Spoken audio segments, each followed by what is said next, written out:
Gunakan intonasi yang friendly, positif, dan hangat. Sudah tadi kamu pengisi surat. Syederalun dalam upaya mendukung industri kreatif yang terus berkembang, Voice Institute Indonesia meluncurkan Voice People Aceh dan Voice Clinic yang berlangsung di Gedung Puslabangkan Banda Aceh pada Sabtu 12 Oktober 2024. Kegiatan digelar selama 2 hari, di mana pada hari pertama dilakukan launching Voice People Aceh, pemaparan materi basic voice skill, materi personal branding, sharing session, dan challenge gimmick.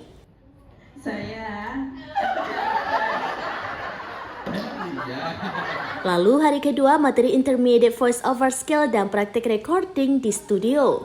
Voice Institute Indonesia atau FII merupakan institusi pelatihan industri suara seperti voice over, public speaking, MC, dubbing, dan lain sebagainya.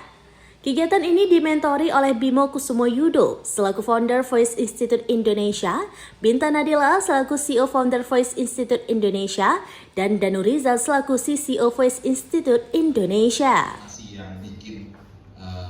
Bimo Kusumo Yudo atau yang akrab disapa Bimoki mengatakan, voice over dapat mendukung segala sesuatu di era digital. Aceh menjadi satu-satunya voice people pertama yang ada di Pulau Sumatera.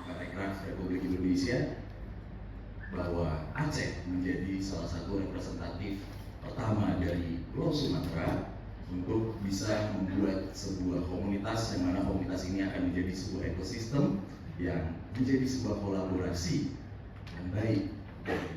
Kegiatan ini juga dihadiri oleh Kepala Dinas Kebudayaan dan Pariwisata Aceh, Almuniza Kamal, serta Kepala Bidang Pengembangan Usaha Pariwisata dan Kelembagaan Dinas Kebudayaan dan Pariwisata Aceh, Ismail.